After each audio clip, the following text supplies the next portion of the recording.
Theory கேள்விப்பட்டிருக்கீங்களா? August 6 supreme கோர்ட்ல ஒரு கேஸ் ஃபைல் பண்ணவரை வந்து சிஎஸ்ஐஎஃப்ல வந்து 1982ல அசிஸ்டன்ட் சப் இன்ஸ்பெக்டரா ஜாயின் பண்ணியிருக்காரு. 2 தடவை ப்ரொமோஷன் ஆகியிருக்கு. 1990ல சப் இன்ஸ்பெக்டரா, 2003ல இன்ஸ்பெக்டரா. அவருக்கு 50 வயசு ஆன உடனே இன்டர்னல் ஸ்கிரீனிங் கமிட்டி அவர் அசஸ் பண்றாங்க. சர்வீஸ்ல ரீட்டைன் பண்ணலாமா வேண்டாமா அப்படின்னு. கமிட்டி அவர் அன்ஃபிட்னு ரிப்போர்ட் கொடுக்குறாங்க. அது ரிவ்யூ கமிட்டியும் கன்ஃபார்ம் பண்ணி கம்பல்சரி ரிட்டையர்மெண்ட்டுக்கு போறாங்க. இதுக்கு அகேன்ஸ்டா அவர் டெல்லி ஹைகோர்ட் போறாரு. ஹைகோர்ட்டும் வந்து கம்பல்சரி ரிட்டையர்மெண்ட் டெசிஷன் கரெக்ட் தான், ரிவ்யூ பீரியட்ல கடைசி 2 வருஷம் எஃபிஷியன்சி குறைஞ்சிருக்கு, அதுக்கு அகேன்ஸ்டா அவர் சுப்ரீம் கோர்ட் போறாரு. அங்க வந்து என்ன சொல்றாருன்னா, கம்பல்சரி ரிட்டையர்மெண்ட் ஆர்டர்ல வந்து என்னோட ஃபுல் சர்வீஸ் ரெக்கார்டை கன்சிடர் பண்ணியிருக்காங்க.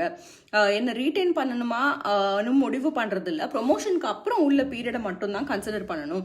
அதாவது வாஷ்ட் ஆஃப் தியரியை அப்ளை பண்ணணும். வாஷ்ட் ஆஃப் தியரினா என்னன்னா, இப்போ ஒருத்தவங்களை ப்ரொமோட் பண்றாங்க அப்படின்னா ப்ரொமோஷனுக்கு முன்னாடி அவங்களுக்கு அகேன்ஸ்டா ஏதாவது என்ட்ரி இருந்துச்சுன்னா அதை கன்சிடர் பண்ண மாட்டாங்க. ப்ரொமோஷனுக்கு அப்புறம் எப்படி பெர்ஃபார்ம் பண்றாங்கிறத மட்டும் கன்சிடர் பண்ணுவாங்க.